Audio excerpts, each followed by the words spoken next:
Welcome, welcome, welcome. Potent Podcast, episode 26. Trills over here to that way. If you're watching on YouTube, I think. Trills, what's up, bro? Chilling, bro. How you feeling? I'm great, man. Great. We got a guest today. Yes. Below me, right here, is at Milo the Cat from Instagram, who we talked about last episode. Real name Adam, right? Is that it? Yep. Yeah, all right. So we should call you Adam, right? Yeah, what's up, guys? Thanks for having me. Hey, man, we're delighted to have you, man. It's so crazy the power of social media, right? We post a video just, based off of, our appreciation for your content and everything, and you got a hold of it, and we got to talking, and we really appreciate you taking some time. We know you're really busy to come out here and talk. It's my pleasure. Look, what's so funny about it, too? I get so many notifications that it was just kind of random that I caught it, Like, sometimes, like, the notifications come in so quick.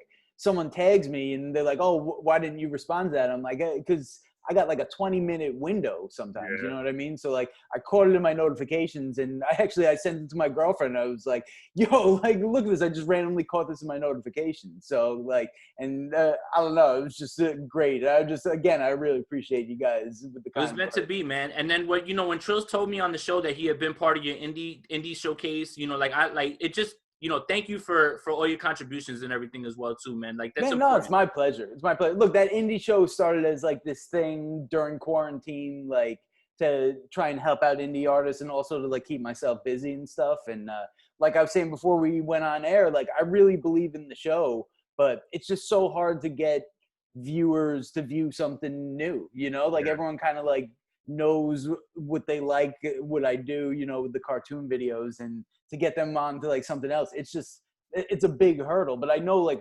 genuinely, like when people watch the show, they're like, oh my God, this is dope, because I'll be honest with you, I'm only putting dope artists on that show. There's just so many submissions that I could make it like an hour packed with nothing but great artists, Right.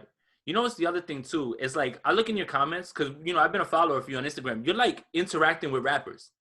Like they're in your comments and they appreciate the content as much as we do. Like I saw you going back and forth with Sheik the other day, and it's like, how fucking cool is that, honestly? Yeah, I mean, that's part of the thing that kept me going. Back, like when I started this Instagram thing, I had 2,000 followers, and this was after probably 10 viral videos on YouTube in recent years, probably like 10 viral videos like before that even, So like I was like out there and kind of known and stuff, but I had 2,000 followers on Instagram, and that's almost like starting from scratch again, and like the fact that it started reaching any of these rappers that like I grew up, like I bought their CDs, like I bought multiple Lock CDs over the years.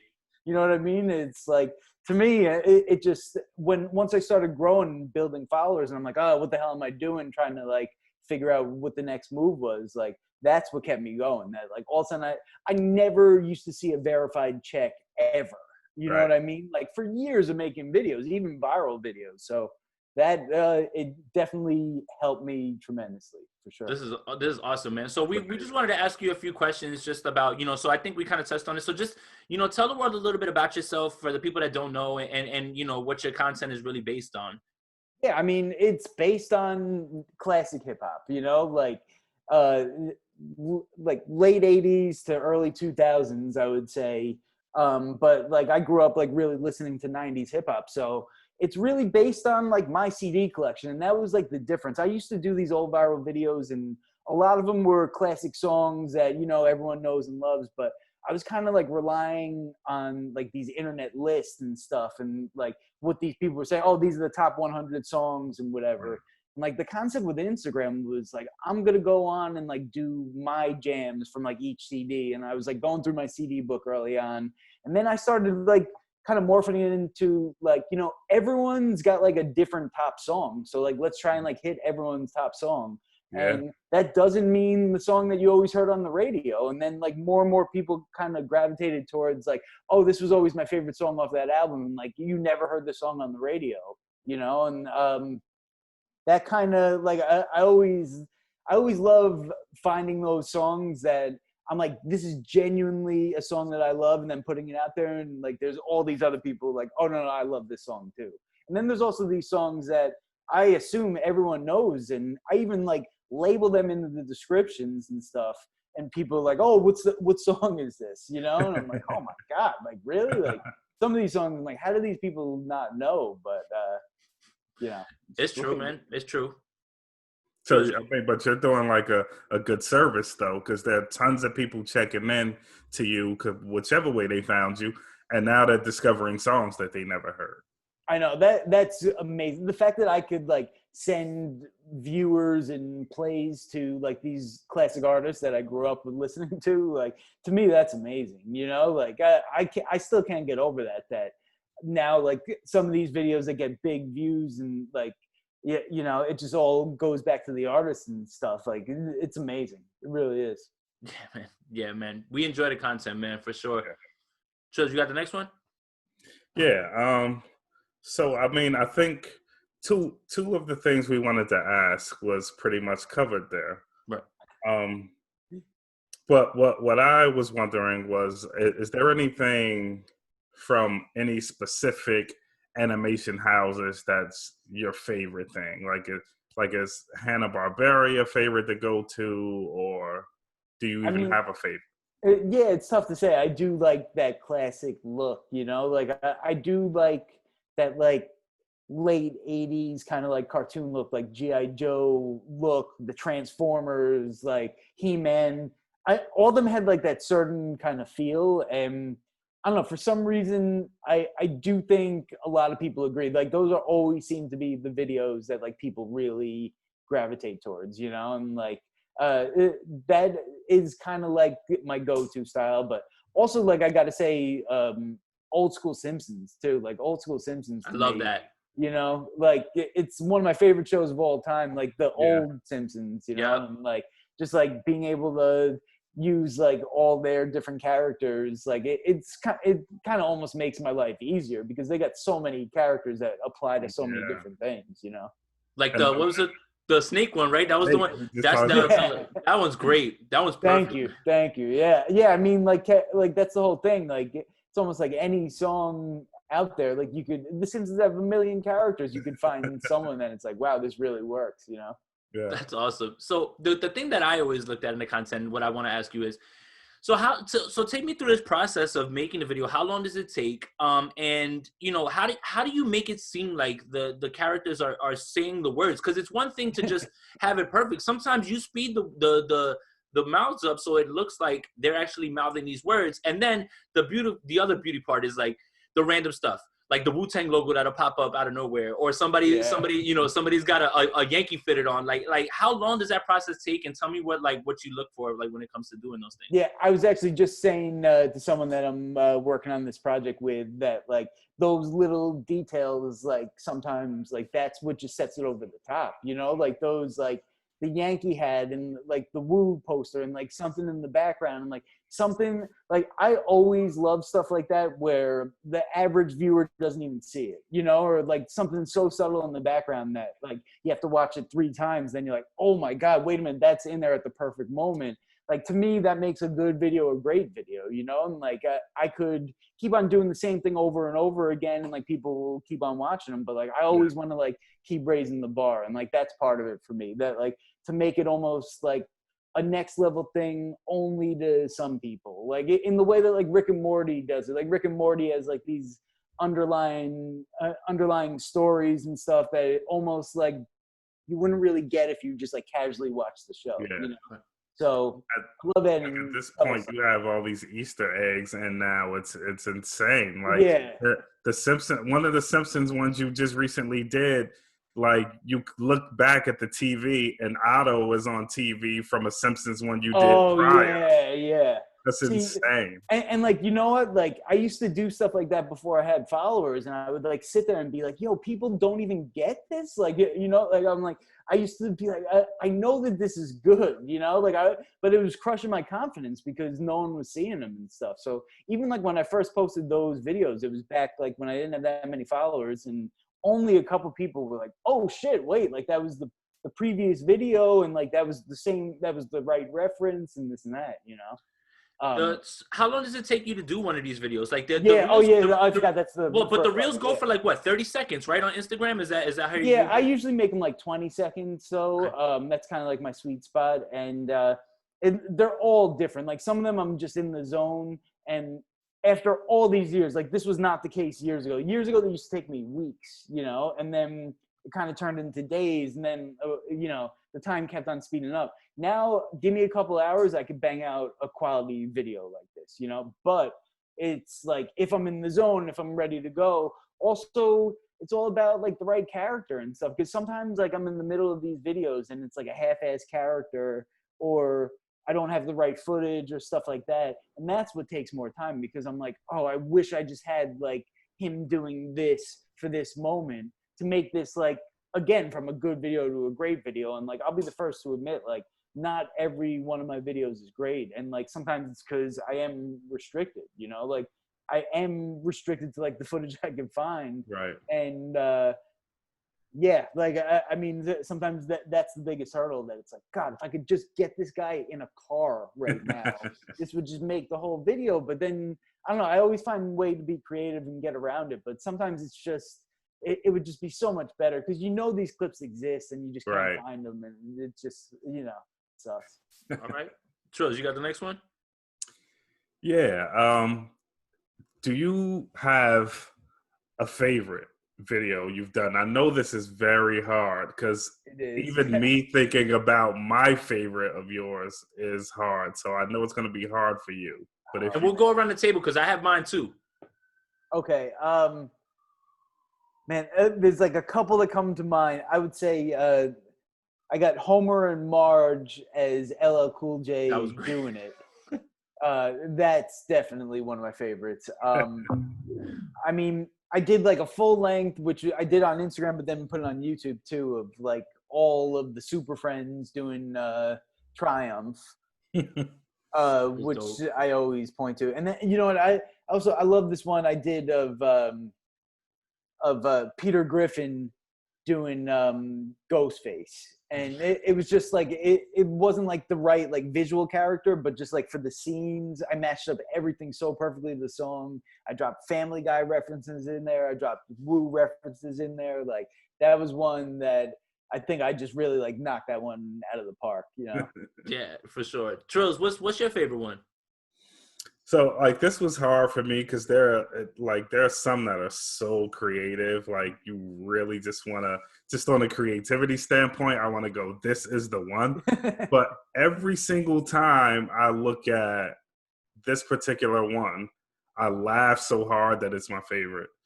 It's Barney doing Player Hater, man. That is so goddamn funny. Okay. Wow. It's just too funny. That you know what? I do like that one. Yeah, that's just, I wasn't expecting to say that one. That's one that I put out as a full length on YouTube like before I blew up, and it was after I was regularly going viral. It was like every one of these videos I was putting out as like mini full lengths on YouTube were like literally going viral. Then it kind of just like stopped, and that was after it stopped. And I remember I like spent a solid week on that video, and I put it out. I think it got like 20,000 views or something like that. And I just like, that was one of those times I was like, why the fuck am I doing this still? Like I'm like, holy shit. Like I spent so much time on it. You're expecting 1 million views and you get 20,000. It's just like, man, like that's not getting it done right now. You know what's funny is I had a tough time with it, right? Because there's so many, right? Like the ones that really make me laugh is like, dude, you incorporated Curb Your Enthusiasm and you blended that with Stop Being Greedy. That one. Yeah. And me too. And it's so funny because when you get to the part and Nightmares and he's there in bed, the episode where he has to stay in his friend's house because that dude's looking to whip his ass. Like I had a tough time between that one, but really like the one that I found the most genius, and exactly like you said, right? Because a lot of these songs aren't, a lot of them are the songs that were singles off these albums, they're classics. But one that really, really touched me is, I think it might be Dracula, but you blended Dracula with Rainy Days.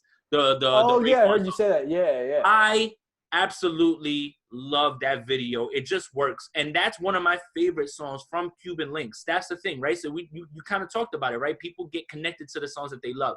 That one was, but then when you have the part where Dracula's looking at the actual picture and there's a Woo logo there, and then he's got a Yankee fitted on in the next, like it's it was just perfect. I really, really, really enjoyed that one. But it's really hard to pick one, dude. You know what? It's funny you say that one too, because that was another one I remember specifically where I finished it and I'm like, oh, this is a hit right here. You know, this is a hit. And I posted it, and like you could tell right away, like when things don't take off, and I was just like, really, like fuck. I really thought that one was gonna be a big one, but another part of this Instagram thing, you know, like these algorithms change, and then like sometimes like you gotta like dig yourself out of a hole. And I do remember that being one of those times that I'm pretty sure the algorithm changed like right around that time. And all of a sudden, like I was getting like 100,000 views regularly. It gets cut down to 60. And I'm like, you gotta be fucking kidding me. And then literally you have to like kind of like just work through it and build back up.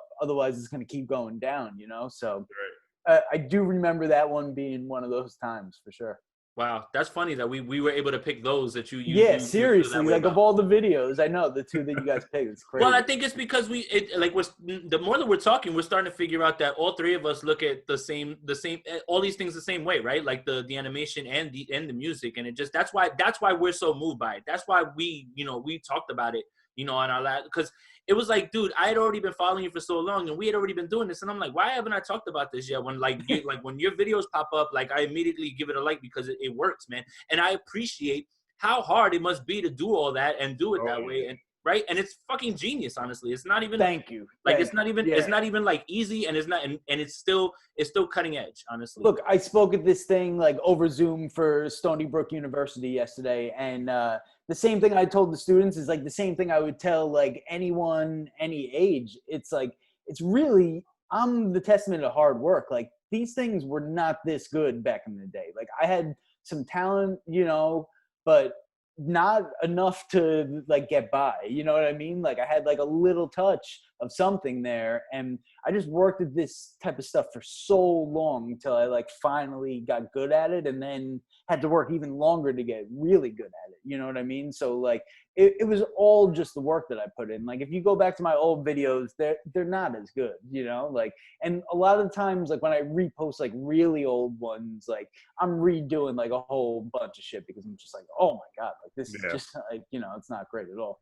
It's all part of the process, though, honestly. So, I mean, it makes us feel better about what we're doing. And Same thing. And another thing I was saying to the kids yesterday was like, really, like, you have to me, I kind of think you have to fail a bunch of times. Like, you can't, like, just automatically everything you put out is just amazing and, like, everyone loves you. And, like, I remember seeing that in, like, the early days of YouTube with, like, a lot of these YouTube stars. Like, they were just, like, doing these vlogs about nothing and, like, kind of took off and like reached like this level that they could never kind of surpass. You're not going to be a better creator like by just doing the same thing and like not getting better at it and not like trying to take chances and advance and stuff like that. So I think that's what it's all about. That's awesome, man. It makes us excited to continue what we're doing too, because Trills and I did, we birthed this out of the quarantine as well, and we just did it based on being students. We've always been friends. It's just based on being students and historians of the game. Like it felt like a natural move. But let's delve into music a little bit. So clearly you said that it's like late 80s to 2000s, right? So like, are you like dead set in that generation? Is there anybody on the radar now that reminds you of that time, or is it just strictly like I can't listen to it all? I'm just older, like I just like the stuff that I like, but like to me, it's like people are like, oh, you listen to new hip hop? It's like, yeah, like Run the Jewels are great, and it's like I know people don't consider them like quote unquote new hip hop, they're like older dudes doing new music, but like that's not like new hip hop. But like to me, like that's new hip hop that I love, and like all these older artists are still putting out really good stuff. So like I do still enjoy like new stuff from artists like that, but like the new artists, I mean, it's just not really for me, like it's not.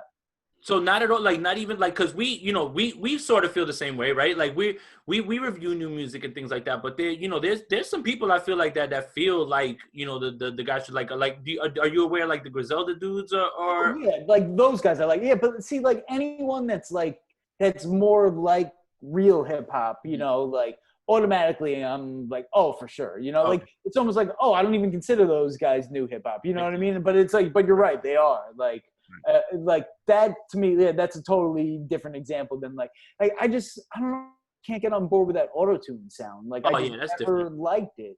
Yeah. I never liked it. Jay-Z came out with that Death of Auto-Tune like song in like 2008 or something like that. And I remember even back then I did like a video or some type of post like referring to it. Like, I'm on board with this Death of Auto-Tune shit.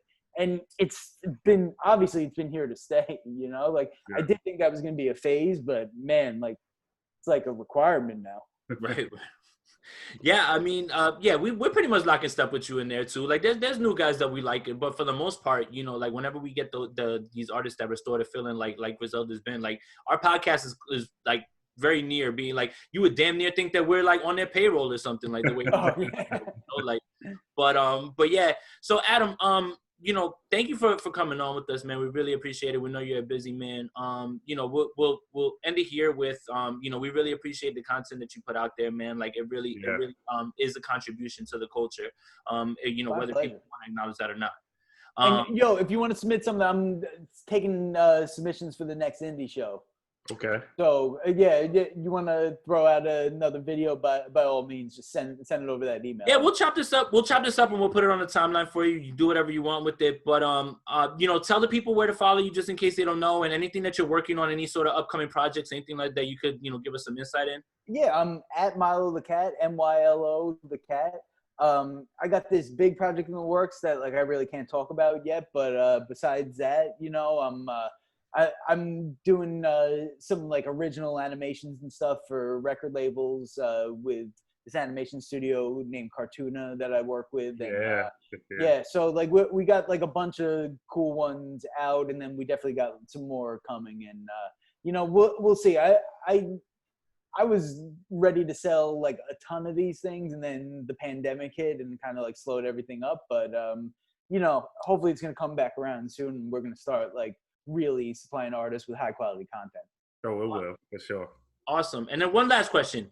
How did you come up with Milo the Cat as the IG name? I mean, Milo's an actual cat. Like, I got old videos like starring Milo.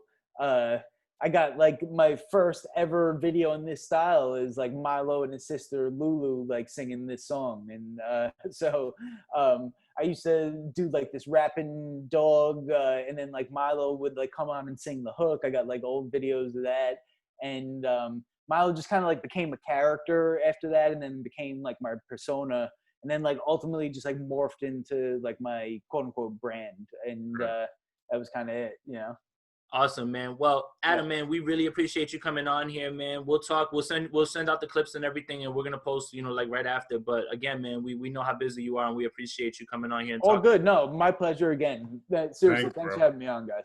Yeah, man. Have a great night, man. All right, man. All right. Peace. Man, that's awesome, bro. I mean, you know, it just, again, like that really feels like, you know, like we should take that story and we should actually apply it to ourselves, right? Because like we're building this up ourselves, and like he felt, so he's like us, right? Like we feel it sometimes. We post things, we see the videos we see how many views they get, we see how many likes they get, and it's like we think it's a banger. Sometimes it's not. And it's just, you gotta like stick with it, man. If you really aren't doing whatever it is because you love it, then you're gonna wind up giving up quick, even when you 100%. And I know all that stuff sounds like cliche, but they aren't cliches. It's an actual thing, man. You have to keep grinding. Yep, exactly, man. And everything starts out slow. If it doesn't, then you're going. You know, they say the fast ascend is a quick descent, right? So it's true. And you don't get to appreciate it, right? Like you don't get to appreciate like whatever. The joy won't feel as much as pain, whatever. The 50 Cent, yeah, like whatever. You know, that line. But yeah, man. Cool dude, man. I'm glad he was able to jump on here. All right, let's get to the bullshit, man. Let's go. Hey, yo, what the fuck? So I cut a bunch of shit out because for this, I don't know what it was about this week. I was just like, oh my God, there's crazier shit happening. So our guy, he's back. Who's that? Come on, man. So I told you about Wholesome Boozy last episode, right? And you know what he did for his daughter. A video comes across my timeline, and it's Boozy, and he's in his car, clearly smoking. His eyes are bloodshot. There's smoke everywhere.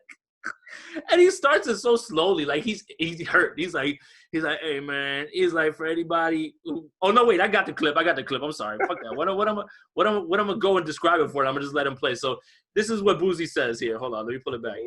Hold on. Letting everybody know. Everybody trying to get that new hit. Man, you can't even smoke in this bitch, man. This bitch a hot box, man. Bitch gonna choke you out, bro. The other people coughing. Out, bro. You can't breathe when you smoke in this bitch, bro. Yo, so Trills, this is him basically giving a review of the car, which he doesn't talk about the car at all. No Corvette features at all, bro. I don't even know if this car can drive. So when Boosie goes to a dealership, does he say, "We're going for a test drive, and I gotta smoke in this bitch to see like what it's gonna be like"? Bro. It's gonna choke you out, dog. Yo, the guy in the back coughing kills me because he's hurting too. He's like, oh. So here's my question, man. It's like Boosie did not buy the vet yet, right? Or did he? Cause look, I hope he did, yo. Cause if he smoked that out on the lot, how they gonna get the new car smell back? So, right, you're right about that. But would you put it past 2020 and Boosie? No, not at all. Exactly. So it's like, bro, come on, man. Like, yo, oh my God, the gift of Boosie keeps giving. Because he literally, and then he cuts it off like he's in pain. He's like, it's going to choke you out. So the car, it doesn't matter how the car drives. It just matters, can you smoke in it? And can you stay smoking in it? Like, I'm just glad his priorities are perfect. I'm so happy, bro. Yeah. Thank you, Boosie. Thank you so much. Don't ever change. Continue to give us our content. Come on, man. All right, let's go. What's next? Hey, yo, what the fuck? Yo, so what is it about artists these days and saying too much on records, right?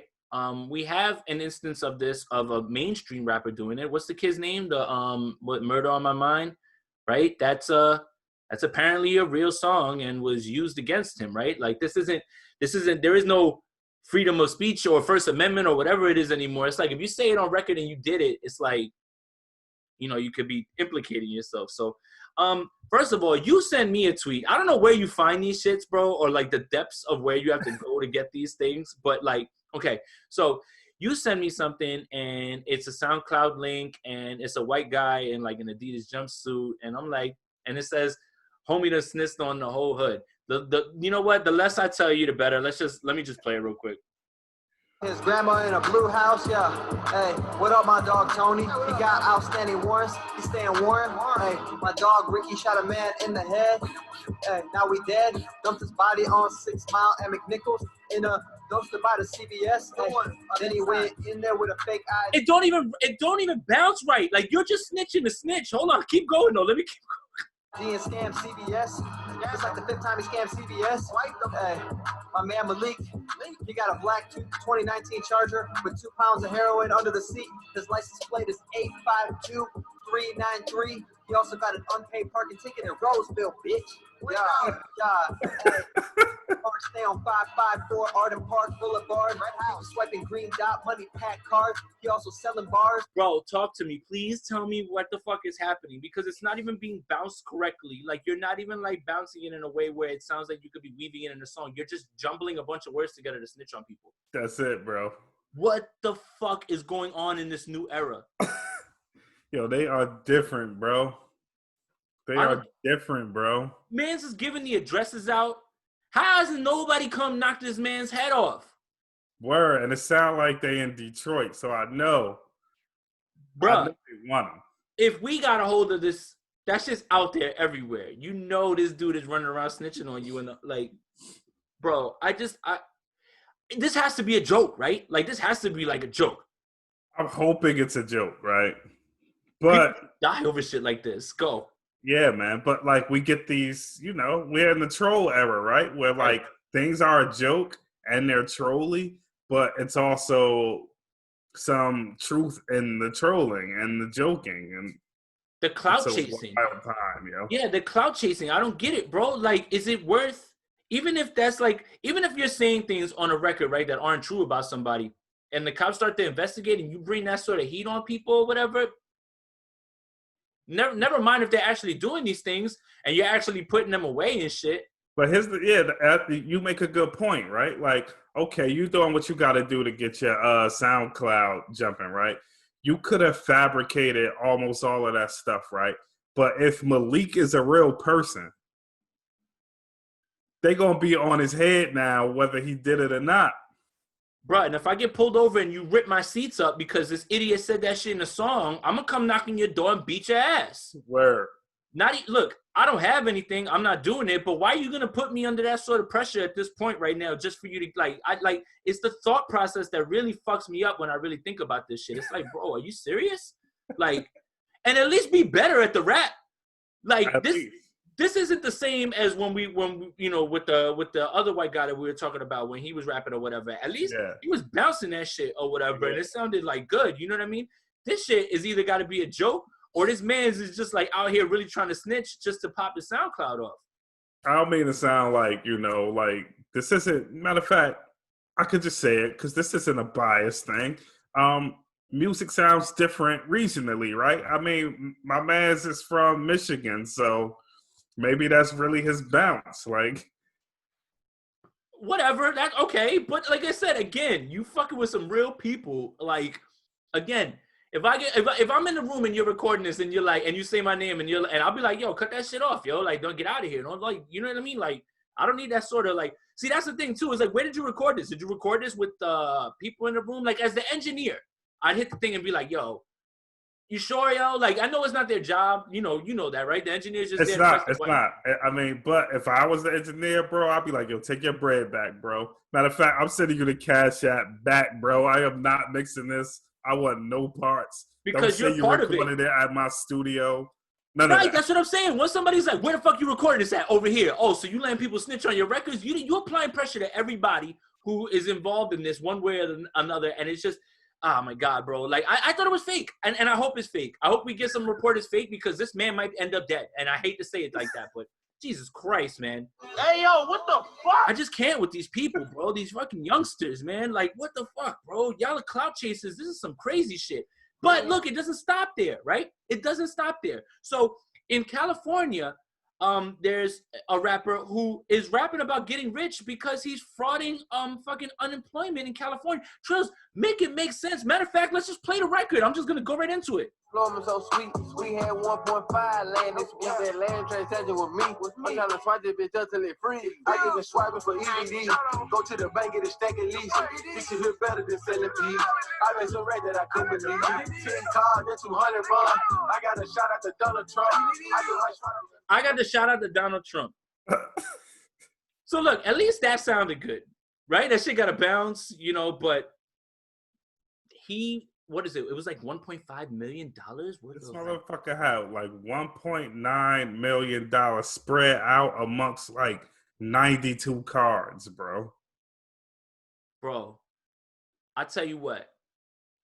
I get my hands on that money somehow. I'm putting a fucking mask on and I'm going to another country and you never seeing me again, bro. You're not getting away with that shit. Especially when you do this fuck shit right here. Oh my God, bro. Like, again, the thought process between these cloud chasers. Man. You are already doing something stupid illegal. Why do a music video? Look, bro, if you manage to come up on $1 million, I'm not even a guy, like, look, I've never been into that kind of crime. I'm not a fucking criminal at all, right? But I've watched enough movies, right? And I don't, look, maybe movies are fake too, right? Well, not maybe, they are. But you see movies where, like, there's offshore accounts, you, like, you know, like, why didn't you even make the attempt? He didn't even make the attempt to move the money somewhere where they can't find it and dip. You want to be a fucking rapper. Why? You know what? Like, it's weird. Like, it's going to come back to you, right? But me, I would be thinking either I'm out of here or I'm investing this shit in something that's going to make me more money, right? Like, I'm going to start something start a business, something like that. Maybe that's not the best move right now with everything going on in the world. But even with that kind of fraud, with that kind of money, at some point, you could try to wash it as much as you want. At some point, it's going to come back. Yeah, like you supposed to got the fuck out of here, bro. Right. Yeah, that's what I would have done. Like everybody, like I love when I see that meme about like, oh, if you come up on all this money, what you gonna do? Be gone. If I ever come up on a huge amount of money, ghost. Yeah. There's gonna be a very few people that are gonna be allowed to speak to me. Yeah. And I mean that as literal as it sounds. Yes. Very few people will be able to speak to me and know where I'm at. Yes. I don't want money to flash it. I want it to disappear. Yes.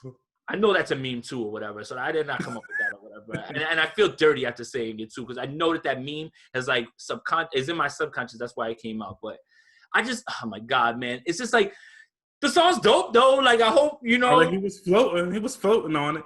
I mean, and he's like, you know, he's in the back with the backpack and they holding a bunch of money and shit. And I'm just like.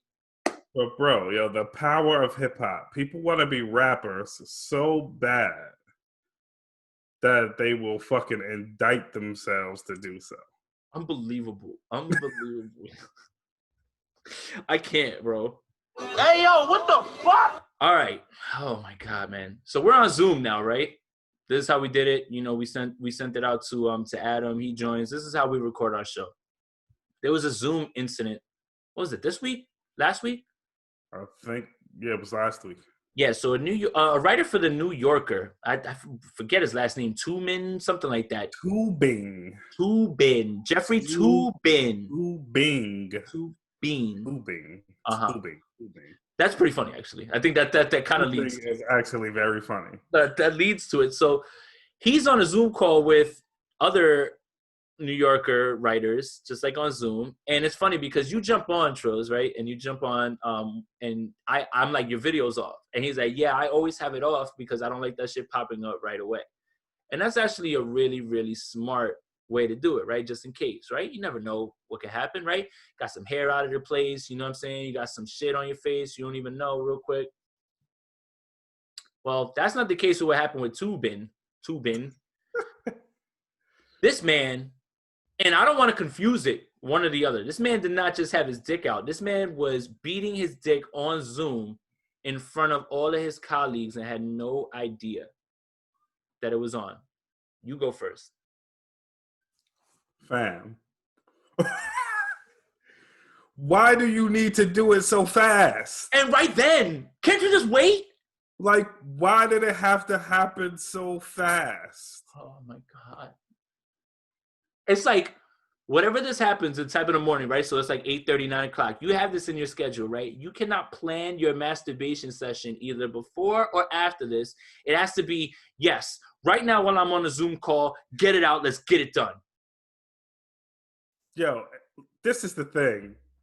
This is ultimate weirdo shit. Like, it was in your, like, it was searing your brain, like, gotta masturbate, that you didn't even hang up the goddamn Zoom call first? Bro. And I know that there were women on that call, so now they like, was it me? No, and that's the thing too, is like, look, we make jokes and everything, but this is definitely sexual harassment workplace or whatever. Like, it is because it's over, you know, this medium during work time or whatever. So, you know, that's a whole other issue. But after you were just looking at people. So I get what you're saying now. So it's like, damn, did he just see me and the way I was dressed and be like, right? Oh man, like, I didn't even think of that. Fuck, bro. Yo, oh my God. Yo. No, God, please, no. Oh my God, man. It's all bad, bro. Bro, it just goes to show you, right? People have job titles or they have jobs, right? Like people would be like, oh, you know, a New Yorker writer, a guy who writes for the New Yorker. They fucking dummies like us. Oh yeah, 100%. Like you really 100%. You think that people are, you know, making right decisions? No. I have worked corporate most of my adult life. Time and time again, I run into a guy that makes hundreds of thousands of dollars, if not millions of dollars, and they are fucking morons. Yeah. And not only are they morons, they are like vile human beings. So somebody writing for the New Yorker dying to beat his dick is way in the realm of what I would expect. That shit is crazy. And then you know what's the worst part? Is because of Twitter and the oversharing, right, of everything. Once that comes out, everybody goes back to your old tweets, and there's always a tweet. There's always a tweet. They're like, he been trying to tell us or whatever. There's always a tweet that they'll pull up, and it'll be like something about like him either making fun of somebody who got caught in something similar or something like that. And it's like, bruh, like you kind of just played yourself with that one. Like Twitter's always gonna wind up coming to haunt you, like one way or another. I saw O.J. Simpson comment on it. I don't know if you saw that. Yeah, yo. I love this country. I like, like for like what we get to do, like and like the rags to riches story. I'm not gonna get into that other, you know what I'm talking about. Yeah. But we got to get this man the fuck away from his phone. And O.J. Simpson shouldn't be allowed to operate with with like the way he just is casual about this shit. Bruh looked in the camera and was like, Jeffrey Toobin. And I'm like, O.J. Simpson. Yeah, like who are you, bro? Like, did you forget, bro? Like, yo, OJ really be on Twitter like nothing ever happened, bro. Like he makes it seem like nothing happened after Naked Gun, and we just love Nordberg still. Like this man really thinks that it's just like a world where we have forgotten about you doing a stint in jail and then getting away with murder, and it's just we remember you from Naked Gun, and we think it is just as amazing. You can't just hello Twitter world. Like, you can't do that shit, bro. You are not allowed, bro. It's too casual, bro. Bro, he's on there talking about fantasy football. He's commenting on this and that. And I'm just, every time I look at it and I'm like, yo, and Twitter still ain't give that man his verified badge. They're like, fuck that. I just don't get why he's so casual about it, bro. Like, if you want to tweet here and there once or twice or whatever, cool. This man be looking dead ass in the camera, yo. Like, bro, yeah, the man masturbated in front of people, and that is disgusting. But you got a big one up on him, bro. Yeah, and that I'm guessing that's not the only. Remember, he went to jail for something else. Like he got off for the murder.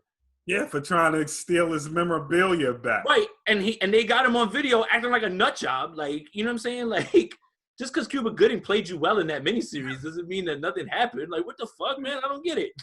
And then Cuba Gooding's the one who winds up doing some crazy shit and getting locked up after that. Fucking curse of OJ. Method acting, bro. That's it. You get really deep into the. it's like when Nicholson and Ledger were being the Joker and shit. Like they couldn't get it out of their mind. This man had to break a law after he played OJ. Yo, Cuba really played OJ, and the next fucking thing I saw was a KFC bucket on his head. Like, yo, Fed was in a club or whatever doing some wild shit or whatever, yo. That shit was crazy. Dancing, I forget what it was or whatever, but yeah. And then the next thing I know is he's just walking out of a fucking prison, out of a precinct. He's like, again, as casual as OJ. This shit don't make no sense, man. It's like we're putting the fucking pieces together right now with the fucking tinfoil. Yo, we truly are sick people, yo. It's a sick nation, bro. All right, let's go. One more thing. Hey, yo, what the fuck? Yo, so last week, we talked about Cardi B's COVID party. This week, T.I. dropped an album, and he had a release party in a huge hotspot, which is Atlanta. Why? And why would you go? I love T.I. I love his music. I've met him personally. Nice fucking guy. No. What the fuck? No. We're going to T.I.'s release party. You go. I'm not going. Indoors? Yeah, man. Say something. Yo, people have said this, and it's absolutely true, man. Places like Atlanta or Georgia and Florida, like they are different planets, bro. Like my boy was up here. He's from Orlando. He's like, yo, man, I'm telling you, man, they don't give a fuck about none of that shit down. Like, they really are operating like, fuck it, bro. Like, they cannot let go of their way of life. And their way of life is socializing, and they cannot do it, bro. I follow people on the gram that are in the South. They in the clubs every weekend, bro. Every weekend. I look at the story. They are in the fucking clubs, bro. It's just it's a way of life they refuse to let go. We're never getting over this shit, are we? Nah, man. It's gonna be a long run, bro. 2021's gonna come in, and summer might come back with COVID still hanging around, bro. Bro, we haven't even hit cold and flu season yet. Like, all right, Yeah. So look, I'm going to out myself here right now, right? So there was a story that came across about, I want to say around like 1 o'clock today, that said that the governor of California is going to allow a certain amount of people into sporting events. So what does that mean, Trills? 49ers. Mm-hmm. The first game that it was supposed to happen is in 2 weeks, and that's my birthday. Yeah. What the fuck did I start doing? I started looking, and I'm like, all right, where I'm about to stay at, like whatever, because it's I don't know if you've been watching any of the football games, but they have pods. Yeah. Like, everybody's socially distanced for the most part. Everybody's wearing masks. And I would wear a mask the entire time that I was there. I don't give a fuck, honestly. I really just want to go, not only one, get out the house, but look, people will sacrifice whatever it is for whatever it is, right? Mm-hmm. But then a few hours later, because remember, the governor could say whatever he wants, but it's up to the counties ultimately on whether they want to do it. The health department of Santa Clara County was like, yeah, there's no way we're letting anybody come to this game or whatever. So it was short-lived. For a little while, I was looking, but see the thought process, right? Yeah. And that's myself. I was like, yo, I'm gonna go. It's gonna be my birthday. I'm gonna sit there with a mask on. I don't care, but people will sacrifice whatever it is that they want to. I myself couldn't see myself being indoors. That's still an outdoor setting, and I won't be with people, right? I'm just gonna be sitting in the hotel or whatever it is, getting ready to go to the game when that is on Thursday night. And it's like, but it's true though. Like, like in the same way that I'm making fun of all of these people, look at who was thinking about doing something stupid until I was told not to. Yeah, man. I mean, when your way of life and the things you actually enjoy are affected, it's kind of hard to be like, yeah, nah, I'm not going to do that. Absolute safety first. Look, you know me, right? I'm like hopping around all over the place trying to like try something new to eat. That's just one of my joys, right? And the very second that we heard that indoor dining was coming back with 25%, I was like, all right, what we booking? Like, right. Like, you know what I'm saying? Like, and that was before I even like read how it all was going to go down and what the procedures were. I was just like, oh shit, they open, where we going? Like, first thought. That's But, at some point, like, you get further in your thoughts and you're supposed to check yourself. But a lot of people don't have the restraint, bro. No, man. And then, like, again, it's the indoor thing, right? And y'all are all piled on each other. That shit look like a regular ass Atlanta party. Yeah. Like, I was like, I don't see anything that lets me know that, I mean, you can shoot all the foreheads in the world that you want. That shit's getting passed all through that fucking place, man. Yeah, man. And here's the thing. Like, you could argue that high-profile celebrities, right, are taking proper precautions. You can argue that if you wanted to argue that. Mm-hmm. But I am looking at my Instagram every day, and I know people in Florida, I know people in Georgia, I know people in the Carolinas, and they are turned the fuck up in the clubs like it's mad twerking. I saw a face and an ass with no mask. What do you put the mask on? The ass or the face? I mean, bro, like a literal woman's face and a woman's ass, no mask anywhere in our club. and I kind of wanted to screenshot it and go crazy, like, yo, look at this shit. But it's actually somebody that I know. Yeah. But we And can still. I can't air them out. But it's wild that you guys are doing this shit. But we can still hit them with, like you. Oh my God, man. Like I said, the setting that I wanted to go to was going to be outdoors. And I was going to wear a mask the entire time. If I was going to have a drink, I was going to like put a straw through it. Like, I really don't care like that or whatever. It's just, I mean, look, we got to go outdoors, right? And Right. as long as you're outdoors and you are, distanced, you should be safe. Yeah. But a gang of people all together indoors, it's just a bad idea. yeah, man. It's just like, and then it's just the restraint part, like that's the other thing. Like, again, if you want to argue, people have been stuck inside. It's just like, bro, it's the places that these things are being held at. And you really have to not only look at the people, you have to check the governments over there because they're allowing this shit to happen. The reason that New York is not allowing anything to happen is because they're not letting it happen. Like, it's just like, you're not going to be allowed to do anything like that here. Yeah. But, these places, it's crazy, right? These places that didn't close down early are the ones that are spiking now, and they're the ones who continue to remain open the entire time. And it's like, I don't understand how people don't see the correlation. Right. You would think at this time, right, in this time, that people would go back to the house parties at least, right? Like, if you want to get turned, like, have people that you actually know come over to the crib, shoot at their foreheads, and, and go live or go on the ground with that. But also, we're like, strip culture doesn't allow for that, right? So.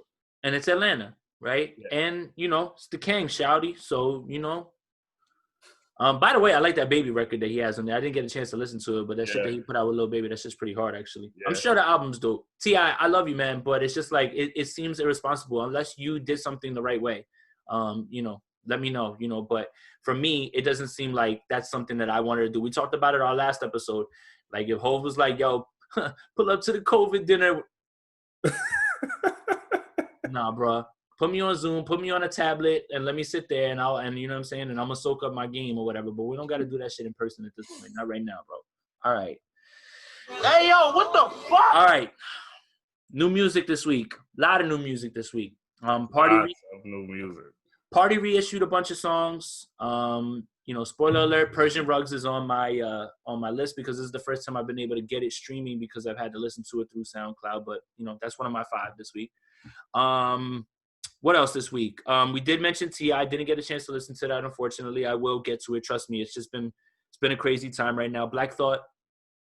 If you want to start with that, go ahead, my friend. Yo. God damn, bro. Yo. The way this guy raps is. Yeah. And I'm not even like, we could talk about the technical skills that he has. Right. But we know, right? We know. But like, even still, as a person that's listened to rap for such a long time, writes rap, and even listens to a lot of Black Thought, like, he still manages to tie together words that I didn't even see coming, bro. Like, I don't know how he does this shit, bro. You hit the nail on the head right there, right? You've been rapping for so long, and we've been listening to rap for so long that there's still a way for you in 2020 to put together schemes and put together words in a way that we still have never heard it, and we're still blown away. And I think that's it. That's it right there. That's exactly what you should be getting from this. It's just, again, there's people that can get better. There's people that work their ass off. And I am fully on board with saying that Black Thought, this is what, if there's a creator up there, put him on the earth to do. Oh, right? yeah. Like, yes, you have to refine those skills. Yes, you have to work on them. But yes, you were also given the gift. And you have it. And you'll always have it. He could be 60. Man, to step out of bed and still be able to bar you to death. Like yeah. That's how special he is. And of course, he's never going to get the love that he should get right now, right? And it's always going to be once they pass away, everybody's going to be like, "Oh, I love Black Thought." You didn't really. You didn't really appreciate him while he was here. I hate that shit. I hate it. everybody was a fucking Prince fan all of a sudden after Prince passed. And I was like, no, the fuck you weren't. Like, no, the fuck you weren't. Yeah. And it's just like, it's just at a point where it's like, at what point does Black Thought start to push his way into the greatest category, right? Because of all of his contributions. The man can write a rap. The man can rap with a band. The man can freestyle his ass off. Like, again, people that were put on this earth to do whatever it is, this is it right here for him. And dude, in 2020, how the fuck is this still possible for you, bro? And also, on top of all that he does, know that giving us something that's going to chart, something that's going to be like for women, something that could possibly be for the club, is something he chooses not to do. When he decides he wants to make Coming to Break You Off or some shit like that, he will and can do it. Like, this is a rapper's rapper. Yeah, man. Yeah, man. It's great. Yeah. So what's your favorite record on the album? It's tough, but I'm going to go with the one that's in my top 5 this week. Don't say mine. Steakums is too God good. damn it, man. I hate you so much. It's too goddamn good, bro. Come on, man. bro. Yeah, man. From the very opening. Yeah. Like, come on, bro. That's You had to know. I knew it too. I was like, he's gonna say. I'm looking at it, and I'm looking at the track list, and I'm like, I know he's gonna say this shit. But you're absolutely right, right? So sometimes you listen to a record, right, and you listen to it, and you need a few seconds to catch the vibe. But then there's sometimes a record comes on, and the first thing you hear, you're like, all right, this shit's fire. Like, you haven't even heard of one man spit a bar, nothing. You're like, all right, this shit's fire. Right, that's it, because you know the artists are on it. You know Black Thought's already coming, and you know the Schoolboy's on it, and you know that they're not gonna fuck this shit up. So it's like, yeah, man, it's yeah, man, what an album, man, and just under the radar. Again, nobody's listening to this shit right now. Right. Yo, I didn't expect so much Portugal the Man. That shocked me. Yeah, I was about to say he's got 1, 2, 3? Yeah. Yeah. That shocked me. It all works. Yeah. But it was completely unexpected. For sure. Can we deviate off topic a little bit? I got into I was catching a beat down on Twitter. Bro. Did you go back and look? Did you go back and look? I'm so tight that I was asleep during all this shit. But when you sent it to me, like, when I went to look, like, bro's account was gone. Like, what happened to his account? So I decided, hey, you know what? Everything's going good. Let me fuck my Twitter life up real quick. So one of those viral tweets comes across and says, who's an artist that everyone loves that you are not fans of? First word I had someone else in mind, and thank God I didn't say that person. Like, I was really going to throw myself off the bridge and say something crazy or whatever, but I was like, let me go with the low-hanging fruit. So I thought. Did it say not a fan of, or was it you thought? Or that you don't connect with? Yeah, you don't connect with or something like that. Yeah, basically someone that is just like, everybody loves them, and you're just like, yeah, whatever. Yeah. So the first name that came to my mind, which I'm still not going to say out loud because I'm scarred for life already at this point. I was like, nah, can't do that one. I was like, Eminem. Wow. If you ever want to fuck your mentions up, just mention that you're not a fan of Eminem. Dude, here's the issue that I had. I'm gonna keep it cool, right? All right, so here's the issue I have. I had older gentlemen, older white gentlemen telling me, oh, I don't think you know what you're listening to. Bro, I turned red in an instant. My head exploded. I was on fire angry when somebody says that to me. Like that, all right, so I had to let people know. Like, I started going crazy on people. I'm like, yo, don't anybody in your life try and tell me anything about this shit. I was like, whether you think you know hip-hop, remember, I am from the culture. This is my culture. Yeah. So do not think you don't know what you're listening to. So I'm like, bro, here's my point. And I said it on here a million times. Eminem is an amazing rhymer of words. Sometimes the sum of those words don't mean shit. You know exactly what the fuck I'm talking about. Rap God, that shit ain't nothing but an exercise to show people that you can rhyme words faster than anybody in the fucking world. Impressive? Sure. A song you want to listen to? Fuck no. What are you talking about? You'd be as good as he is at doing that, you'd even be hard-pressed to find anyone that can recite Rap God. Exactly. And I think that's the point. That's fine. I started throwing out, so y'all like Twista? Right. Is it just when the white guy raps really fast you really like it, right? Okay. So I ask, well, I need stories. Oh, you're not listening. There's plenty of stories. I was like, yeah, stories about his stepdad raping him. Stories of having sex with his fucking mom. I was like, I don't want to hear that shit. Nobody wants to hear that shit. What are you talking about? Like, I didn't want to pull, I'm from urban areas, but I was this close to just being like, bro, don't nobody in the hood drive around listening to that shit. Ever. Ever. Anyway, somebody brings up, well, that's why he's won 6 Grammys. Oh, my God. I said, bro, Macklemore beat Jay-Z, Drake, Kanye West, and Kendrick Lamar 1 year for Best Rap Album of the Year. If you don't get the Grammys the fuck out of my face, first of all, hip-hop didn't even fuck with the Grammys for how many years because they don't know shit. Yep. And you're going to tell me I don't know the history?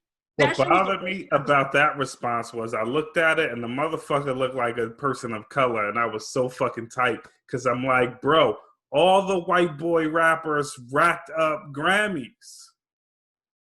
They all have done it. He's won every year that he's been nominated. It's him every time. Bro, Rob Van Winkle has a Grammy, bro. Vanilla Ice has a fucking Grammy, bro. And you can go on and on and on about the artists with Grammys. So I'm getting spicy with people right back, you know, and I'm like, and I don't give a fuck. Because again, like I tweeted it. You want to come at me with football takes? Cool. Let's talk. Hip hop, not a chance. Not a fucking chance. No way. You're not about to get me. You don't know more than me. You don't. Trust me. Yeah. And it's mind-blowing that the minute we decided Eminem was worthwhile, we did that. But the moment we did that, all of a sudden, white boys across America that never listened to a fucking rapper a day in their lives knew everything about the fucking genre. This is what got me hot. Oh, he's the best white rapper. I was like, it's not a fucking hard, long hurdle to clear. Like, what the? There's 3 white rappers that are worth mentioning. And one of them just retired. What you want him to battle MC Search? And if we want to be honest, bro, I mean, look, I'm a big fan of 2 Eminem albums. There's some more passable albums. But 2 of the albums I'm a big fan of. Search has equally good albums. Like, Search has good fucking rap albums. Like the Cactus, like Third Base, like what the fuck? Like, and he has good fucking rap albums. Right. And although it's only 1 album, Milkbone was pretty dope. Oh shit, I completely. Milkbone was pretty fucking dope.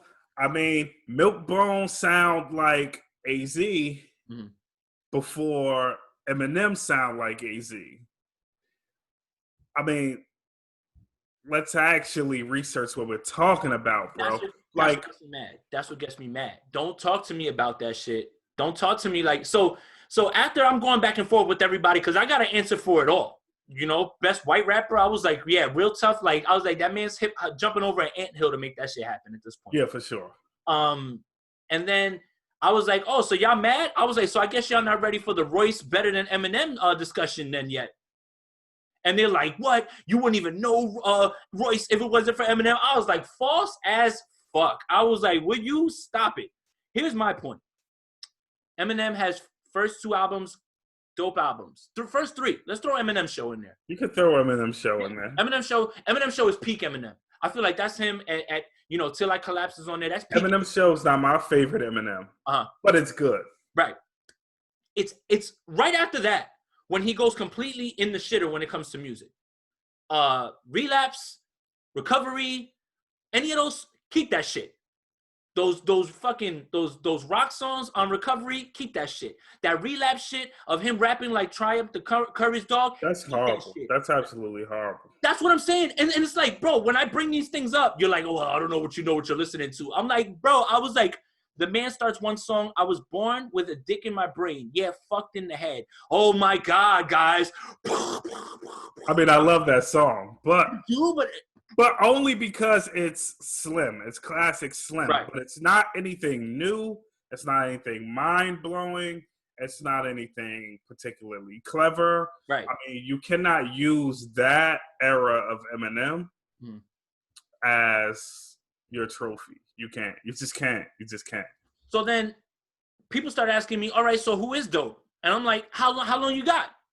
I was like, Freddie Gibbs, Griselda, J. Cole, Kendrick Lamar. I was like, I think the issue is because everybody's like, oh, I don't like new rappers. I was like, no. What you don't like is you don't like the music on the radio. Yes. That's what you don't like. Yes. You don't like that. And I was like, and if you stop looking for hip hop, admit that as well. Because I was like, I'm tired of this blanket statement about every new rapper is trash. No, you're wrong. You're absolutely wrong. And you make yourself look stupid when you say shit like that. Also, that period is gone, right? There was this short window of time, right, where like people couldn't figure this shit out, right? Like dope rappers couldn't get their shit on iTunes, right? Like they couldn't get record deals, right? Now we're at the point where no one needs them, right? So all this dope music is coming. But that short window of time where everything that came out that got signed to labels was trash was very short. It's been a big bulk of time now that we have gotten dope rappers that you motherfuckers just aren't looking for. Thank you. So somebody said, where do I start? And I said, you know what? I was like, start slow. Go to Freddie Gibbs.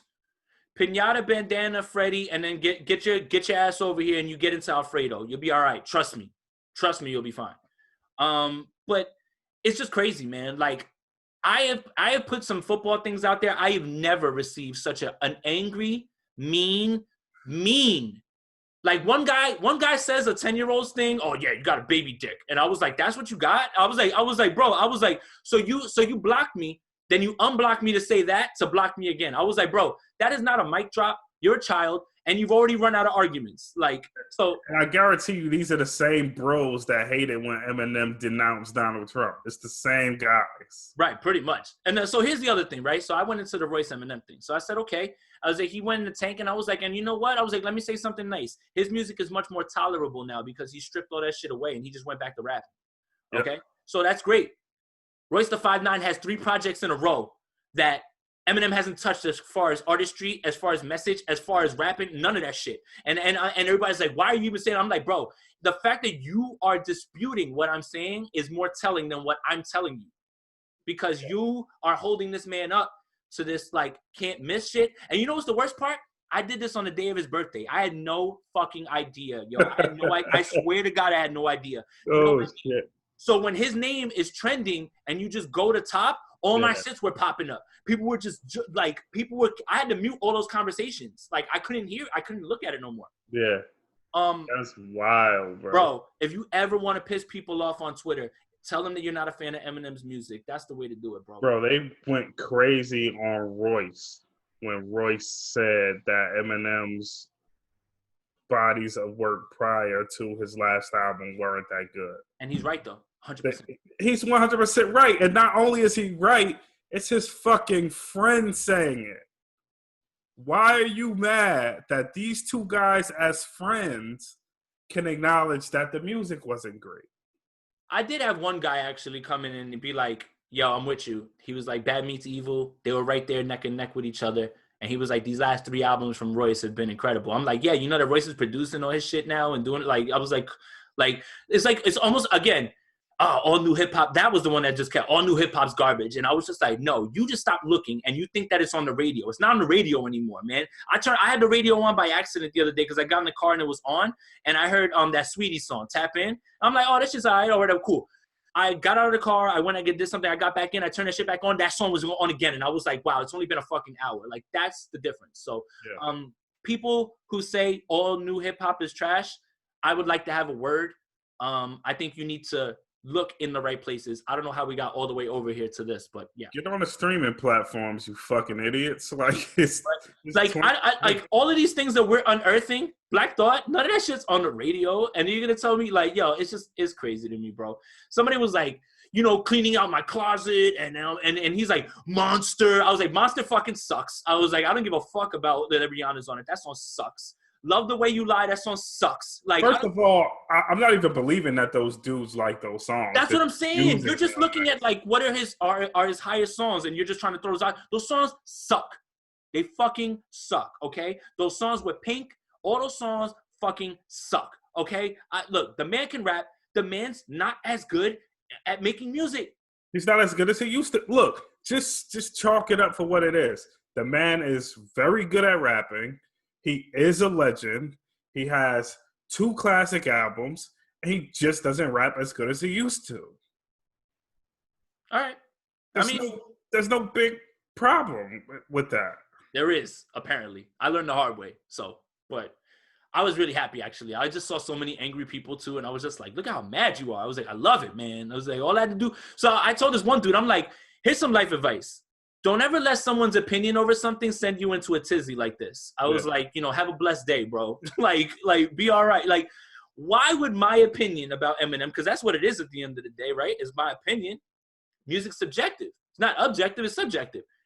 Why would you allow my opinion to send you into a tizzy? Yeah. Like a full-on meltdown. Like where I'm reading your tweet and I'm seeing you. Like, type that shit as fast as you can. Yeah. Like, you're replying to me within 30 seconds. You are in front of your phone looking at it. Waiting, bro. Why are you that mad? Anyway, that was my story. Okay. Enough of the bullshit. Let's get to it. This Benny album. Before we get into Benny, and obviously the album's fire. Hit Boy, can we have a discussion? Can somebody finally acknowledge this run? Can somebody finally acknowledge the beats that were given to Benny and that he used, and how, again, he's adapting his sound and leaning it towards the artist and not just being like, well, this is my shit, you want to jump on it, whatever. Yeah, man. Hit Boy's having an incredible year. If we had to do right now, if we had to do producer of the year, there's only 2 names that really come to mind right now. It's Hit Boy and it's Alchemist. Yes. And Alchemist has a project coming out on Friday. Yes. So both need to be discussed that way, right? Both have had collaborative projects that have been amazing. Both kind of have been, like, I don't want to say laying in the woods, but both have been guys that were not in your face, right? You know, like I feel like everybody forgot about Hit Boy for a little bit, and then Alchemist is just always there. Alchemist is just always there, right? Like, he's just like there. Yeah. And now this year, I feel like is like probably one of his best years. And listen to what I just said. This is probably one of Alchemist's best years. Yeah. And think about the people that he's worked with and the albums that he's collaborated to. And I just said those words out of my mouth. Yeah, man. So, yeah, Hit Boy, incredible. Benny, man, I shoot by myself like a penalty shot. Like, there's just too many. Oh, my God, bro. Again, so look, this is a style of rap that's very familiar to us. And again, I find myself hearing things that I'm just like, why didn't I think of that? Why, like what the fuck? Like, why is that eluding me? And it was right there. It's like right there, and it's so fucking great, man. Like what's the Gibbs line on here? Would you rather cry in a Toyota or a Maybach? That shit hurts my feelings, bro. Because, like, obviously you'd rather cry in a Maybach, but we don't have that luxury. We're not getting those. Like, what the damn? Like, you know, I'm about to just get into my car and bump this shit. Like, what a stunt, man. Why you playing me? Like, yo, I mean, I'm not in the Toyota, but I'm still in the Honda playing your shit, nigga. That's what I'm saying. You know what I'm saying? I got what is it? We got a Nissan. It's just like, damn, bro. Like, come on, man. We are. No, but from from start to finish, you know, it's a very tight album. Very tight. 12. Oh my God. Incredibly. What's your favorite record on here? Don't take mine. I had to give Benny 2 of my top 5 picks. I got 2. I had to. I got two. It's hard to pick. It's hard to pick, man. I can't even pick between my top two that I've been running back over and over. I can't pick which one I like better. Okay. It's very hard. Yeah. Yeah, I mean, I might as well just tell you now because this will make the 5 easier because we've already like I've already revealed 1, I've already revealed 2, so this will be 2 more. Where would I go? Like, you know, again, you hear a song and it immediately comes on and you're like, oh my god, this shit's fire. Like, and that's it. Like, it's just and the production just lends itself to it. And then, you know, when you get to the point where you have that breakdown again and you hear Rick Ross starting to talk, and it's just like, man, this shit is fucking, it's magic, bro. It's magic right there, that shit. And then, yeah, man, One Way Flight, man. Like, you know, it's Gibbs right now is just, you know, still in his fucking bag right now. Release something else, Gibbs. Like, I know you got it, man. Like, don't like stop playing with us, man. Like, stop playing with us. But yeah, man, those are the two. And it's just like Benny is in a spot right here where he's at his best. The production and his words, it just blends perfectly. And, you know, like we talked about with the Timeless record, it's like even Lil Wayne, right? Somebody from New Orleans recognizes what this moment is right now, and he's lending himself to it. And it's like that's really indicative of where they are right now and how the culture views them at this point and how everybody's paying attention to them. You know, the whole cosign is one thing, right? The Rock Nation thing, that's one thing. But this feels like the entire culture is looking. Like when you hear Drake mention Griselda. You make a great point because there have been a lot of Rock Nation signees and none of them have gotten this look. Right. And that's because of the bar work, of the perseverance, the amount of grind that they have, and also people recognize the feeling of good rap when they hear it, bro. Yep. Yo, can we talk about Pain in the Ass? Yep. The mad rapper, Thank you. the mad producer. Thank you. See, again, of understanding these things and understanding the crowd that you are giving this music to. I thought when I heard the pain in the ass part that it was somebody being pain in the ass, which it doesn't matter either way. He understands, but it's pain in the ass. And I was like, wow, what a beautiful nod to the crowd that you are pitching this music to. It's incredible, man. And it's not just him. We've talked about it. It's him. You know, if Fly God has Slick Rick on his album, you know, and then, you know, Conway getting Method Man. These guys, Conway the Juvenile Hell record. Like, these are all guys that understand it. It's all about restoring the feeling. They are also the same sort of historians, the authenticity of everything that they're saying, because I believe every single word that all of these guys are fucking saying. And then the music is fucking bulletproof, man. Like, it really is, man. And it's just, like, I hate to keep saying the same shit over and over, but it's like, dude, at the end of the year, this is it. I'm making the claim right now in October. When we do the top 10 art, we're just going to have to do a top 10 Griselda one. We might as well. We might as well do our top 10 albums of the year and then our top 10 Griselda albums. Because we can. Might as well. Because we can. And I tweeted that right after. And somebody who was watching the whole Eminem thing, he was like, I questioned when you said you were a student of the game until you tweeted this out. It was like, these are the only dudes right now that are doing it. And I was like, well, first of all, you shouldn't have questioned me. But second of all, yeah, exactly. I was like, now you understand? It's so crazy, right? All these people on my timeline that actually I follow, right? I post all these clips about, you know, my podcast and about its hip hop. Y'all don't ever tune into the shit. But let me say some shit about Eminem, and all of a sudden you questioning whether I know hip hop. Fucking funny to me. You would have known real early if you would have listened to this, how I felt about Eminem before I tweeted that shit. But, you know, that's a whole other thing. But, yeah, man, like, that's the other thing. The mad rapper, the mad producer. Like, those used to be staples of all of these albums from the 90s, man. And there's something that, like, it has to be said. It has to be spoken about that these guys right now are just doing things their own way, and everybody's taking notice of it. And I think it's a beautiful look, you know, for New York rap, for boom bap and everything. For the first time, we have something, even if it's not in the mainstream, that we can say is rivaling other movements from other parts of the country. Yeah. I mean, bro, Griselda as a camp could completely disappear next year. Like, they could all fucking fly to an island somewhere and never come back to the States and never make music again. And I would be so happy with what this time frame has done for us, bro. It's October 20th. It's October 20th. There's still 2 more months left. Like, it's not done yet. There's probably another Conway album out there somewhere. There's probably another Boldy album. Boldy's dropped 2 this year. Like, if I am thinking like Griselda before the year is out, there's a Griselda compilation album. That's just gonna be 800 songs long, bro. Like there's a Rough Riders Volume 1 for Griselda. Like it's just crazy the pockets that they're all in too, right? They're all in different spaces and they're all just like, and it's like, you know, it's so crazy when people put something out, you're like, oh, that probably is gonna be good, and then like we hear that they're gonna put something out and we're like, that's just gonna be good. That's gonna be dope. Yeah, for sure.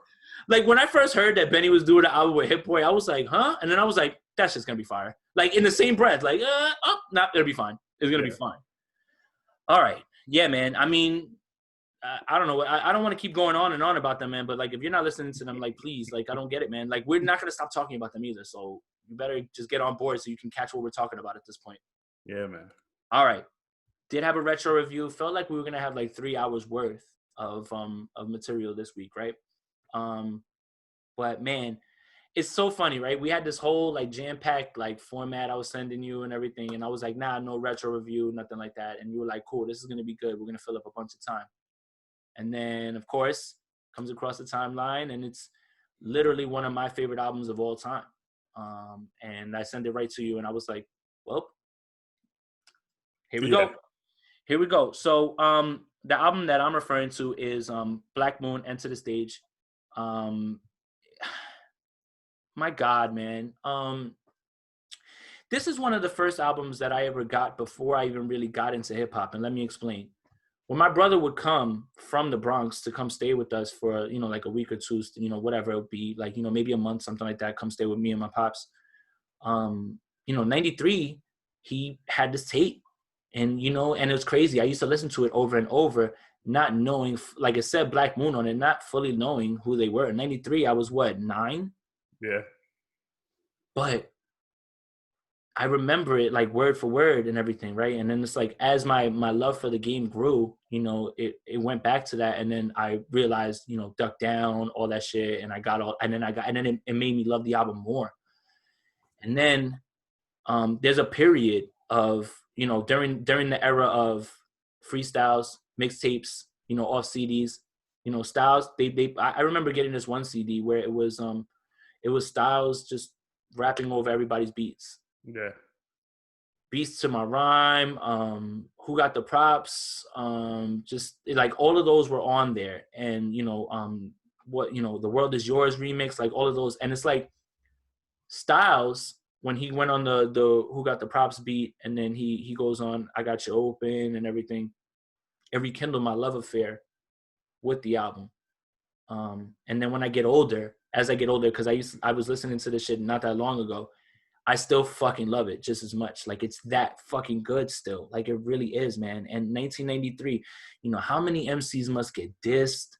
Enter the Stage, I Got You Open, Make Money, Slave, Buck 'em Down, the Buck 'em Down remix, Buck 'em Down, Buck 'em Down. Just you talk. I Got You Open remix. Oh my God. They're from an era when if you did a remix, it had to be better than the original song. Like, you didn't just do it to do it. Like, if you were going to put that remix out, it had to be better than the original song, which is no small feat when you really think about that. Yeah. Right? And give us a new beat. And new verses. Yeah.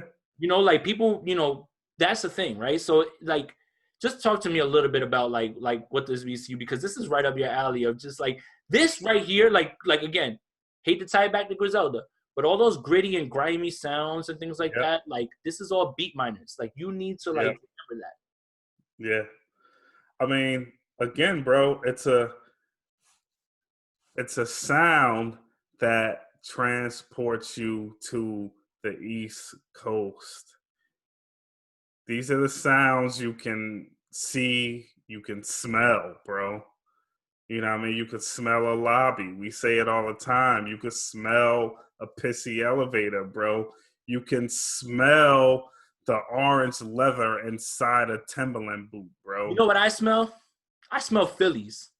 Philly. Yeah, yeah, bro. Cracked open Philly blunt, bro. Like, look, it's so much goes into this, bro. Like, it doesn't sound clean. It doesn't sound polished. It's staticky. Snares and drums hit real hollow. It has a haunting sound to it, right? Yes. Like again, Yeah. like the same thing. Like it's like the sounds like this, you know, they directly correlate to, you know, for me, Mobb Deep, right? You know, the infamous, and then especially more, I really feel like they got into the haunting beats on Hell on Earth. Yeah. Like they really got into those, like those nighttime vultures and all those other beats. Like those shits sound, you know, like a horror movie almost, Right. like that. Like it's not, and a lot of that has to do with the landscape that was laid out right here by these guys. Yeah. I mean, I think people aren't as much as they should be acknowledging that this arrives before Ready to Die.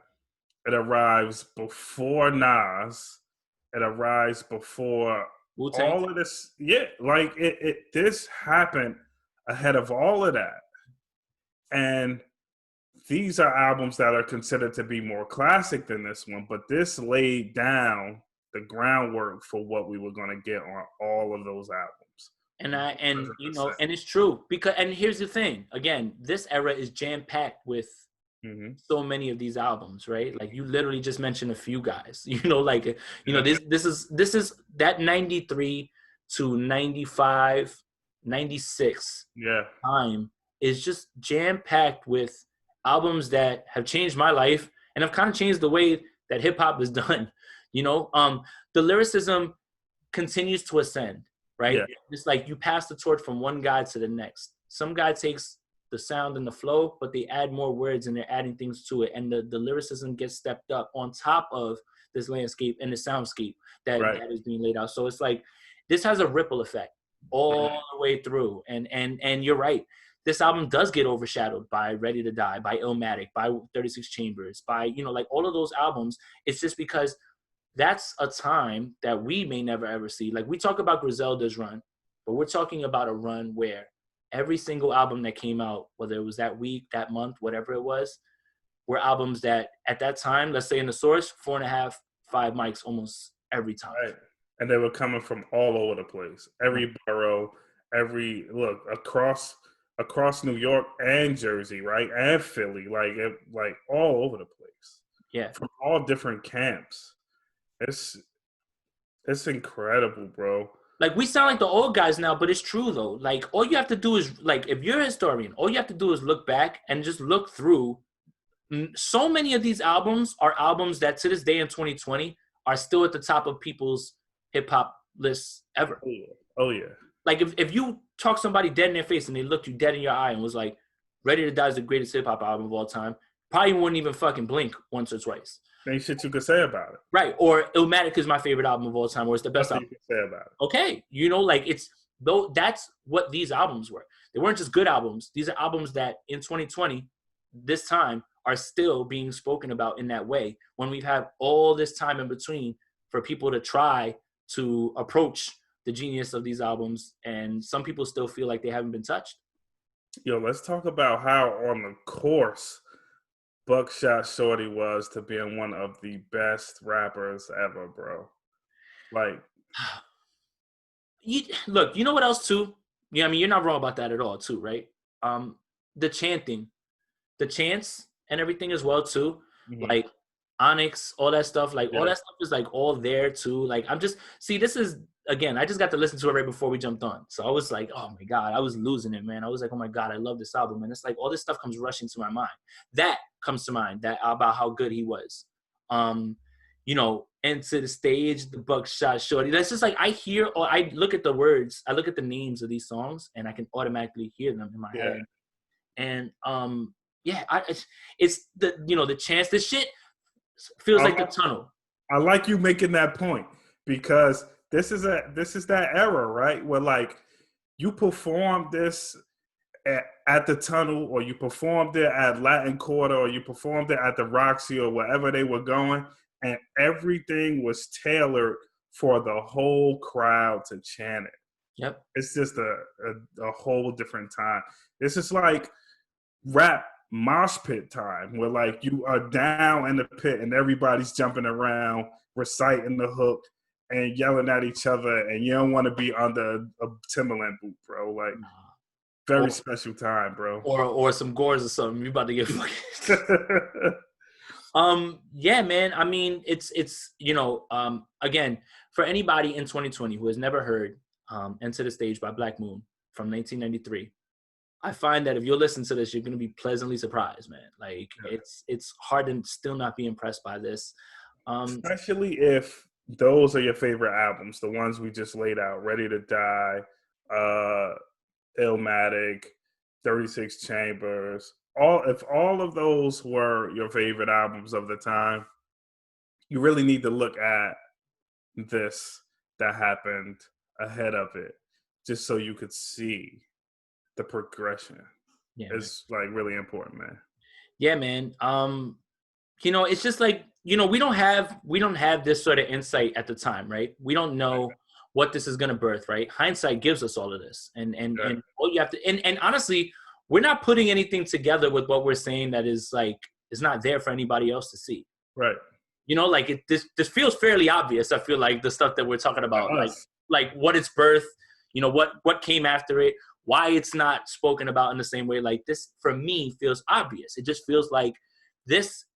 People, if anybody is looking to put an album in a time capsule to tell you about a time, like, this should be one of those albums, honestly. Yes. And then back to your point about the whole performance thing. This lends to what we were talking about in the last episode about the way that you presented music back then, right? You couldn't just put singles out and be like, I'm not going to perform them. No, the way that you touched people was you had to perform them for them, and in that way. And if you didn't present it in that way, it wasn't going to be as received. Yeah. So that's all part of it, man. Like, it's just when you give context to when albums came out, you have to give the context to the time, right? Yeah. Like it's the same thing with basketball, right? Bill Russell has 11 championships, but that was a large part of the time where they didn't allow many black people to play, right? And he was the tallest dude, right? Not diminishing on what he says, right, or what he did, right? But you put LeBron in that fucking era right now, like, and he's fucking jumping out the gym on these dudes. You know what I'm saying? Like, so it's like, it's not fair to say one or the other. Like, you have to give that sort of context when you're like listening to these albums and you're thinking about them and where they stand and where they stand in history. Right. I mean, I can talk about this fucking album all day, man. I love it. Like, again, there's so many. Like, again, there's the songs that are on here, and then there's the remixes. Yeah. Like, it's just like, bro, like it feels like there's like 2 and 3 albums of this. Like, they might as well have put out a part 2, type shit. Right. Bro, I mean, Boot Camp Click needs more, bro. Yeah, man, for sure. And they deserve more, bro. Yeah, they do. They really do, honestly. And that's, again, for the people that, all right, for the casual hip hop listener, they're not gonna get that, right? They're not gonna get it. Like, here's the other thing too, right? Is that there's all of these major albums that are around, but then you forget the collectives that are around there, right? Like, in the same breath that we talk about Wu-Tang, nobody remembers Gravediggers, or nobody remembers, the Killer Bees and all the other shit. You know what I mean? The offshoots of what Wu-Tang birthed, and this is almost the same thing, right? They're part of a collective, right? And it's crazy, man, because they'll put stuff out now, recently, and like it'll just like go on, you'll just man. But it's like, people won't talk about them in the way that they should be talked about. And I think that it's just because, you know what? I don't even know why. It's just because, honestly, at this point. Yo.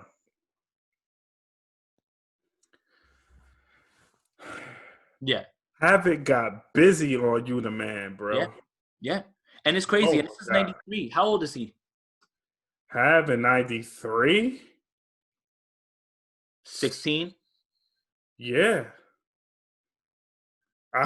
He has to be, right? 15 or 16. This is my thing. This is my thing about the Nas and that the Nas and the Infamous and all that stuff, right? They were fucking kids. Mm-hmm. They were fucking kids. Mm-hmm. To be able to at 16, you know what the fuck I probably would have put out? Yeah, I mean, well, I would have written at 16. I couldn't come close to what Mob was writing. But we're talking about albums that have shaped the rest of the way East Coast rap is made.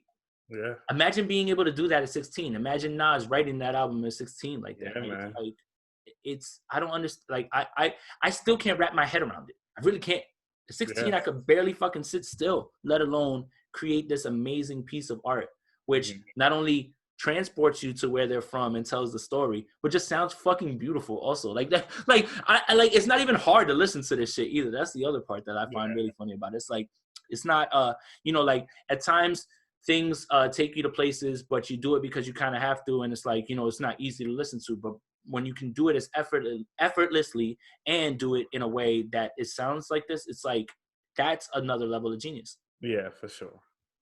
Oh man, Kanye put out a song this week. I did not. It just stinks. All right, sorry, I don't know why I brought it up. It just popped up on my title thing or whatever. It was that video that he posted or whatever of the dude fighting or whatever. That song sucks. I mean, yeah. Yeah. All right. So do you want to do, I think because we've been on for a bit, you want to do top 5? I could knock mine out pretty quick, honestly. We already, so I got Persian Rugs, Party. I love that song. The song's incredible. That's not a new song though, but because Party Pack came out. But I mean, that's what we're doing, right? We are always doing what have been running back for the week. Right. So. Yep. So I got Persian Rugs. I got One Way Flight, Benny and Freddie. I got Where Would I Go, Benny and Ross. I got Steakum. That's pretty easy, honestly, at this point. And then, man, the fifth one was the one that I had a tough time like trying to get to or trying to figure out. But I went back to the Jay Electronica, man, and I think his New Illuminati is the one that I've been listening to over and over, bro. And I think that's the one that I'm gonna put in there as fifth. Dope. Okay, so I start off with War Paint from Benny's album. I thought about it too, and that was what's funny is I was like, I want to say this one, but I was like, I think he's gonna say this one. So Conway rapped his ass off on that song. Can we start to put Conway right now in the discussion for best this year? Just if, like, look, we know the Griselda thing and everything, but I'm just talking about raps. Right now, I'm hard pressed. Like anytime Conway's on a record, I'm just like, my ears glued to it. Like I have to hear what he's gonna say. Yeah, he's up there, man. Yeah, man. That Conway line on this song where he talks about his girl crying when he shook Beyonce's hand, bro. Goddamn, bro. That's again, like you all right, so you hear that, right? So for the person who hasn't heard that line, you're like, well, listen to the way he puts it together. The way he delivers this. Man. Yeah, and you'll get it. Like, see, like you could say that, right? And somebody might say, oh, that sounds cool, but they're still not gonna get it. Like how he says it. Yeah. Steakum, obviously, we know that. Sly Green's one of my favorite songs from Benny's album. That's my third one. Yep. I really actually like this song from the 40-Year-Old Version soundtrack, man, or the song that they have on that film, which is the Netflix movie about the 40-year-old woman that like starts to rap. Oh, right. So the song is called The Mecca, Styles P, Ghostface, Remy, Loaded Up, Nas. Okay. Pretty dope. Okay. And my last one is Step Up. This is one of the songs from Hybrid Theory's EP. It's a lot of Mike Shinoda rapping, really dope. Okay. So I have that on here actually, because it's volume 1, then volume 2, and then volume 3 is the EP. So which is Step Up? Yeah. I see it. All right. That's 5, right? Yes, sir. Okay.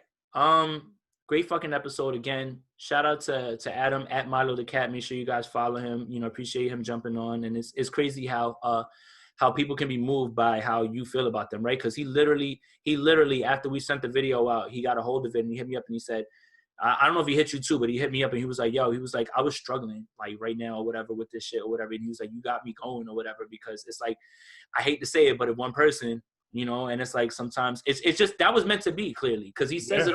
See, that's what I was thinking too. I'm like, he's not going to see this shit. Like, because I tagged him before in stories. Like, I'm like, this shit fire. And it never went through. And then it's like all of a sudden it went right through. All that shit. Yeah. That shit is blowing up crazy. Like, we just, you know, we posted at the right time. It, like you said, man, it was written, man. Yeah, man, it definitely was. So, Trills, let them know what else you got going on. Anything, new videos, new music, anything like that? New videos are coming soon. We are really working on two things. One, a place to debut Carl and I. We don't want to just roll it out regular. We want to debut it somewhere. And I want to do the same exact thing with Let It Ring Black Parade. So we're figuring those two spaces out on where they're going to go. But October should still be the month. And also new project with my bro, Fast Times in the South Ward will be coming in November. So yeah, man, a lot of work. Absolutely, man. That's awesome, bro. So yeah, just let me know. You know, I'm out there with a mask. Let's get it. Yeah, I mean, I think that's it, man. So, you know, follow the page at The Potent Podcast. Thank you guys for everybody who's been listening. You know, asking for everything, checking out the top 5 and all that stuff. And yeah, man, you know, episode 26 is in the books, man. And, you know, we'll be back next week. This Friday, there's Alchemist this Friday, Ty Dolla $ign this Friday, which I'm excited about, even though that shit is 25 records. I love you, Ty, but I don't know, man. If you're going to give us 25, them shits all got to be heat, bro. Like, I don't need no skips. But yeah, man, for Jay, for Trills, we out of here. Yeah.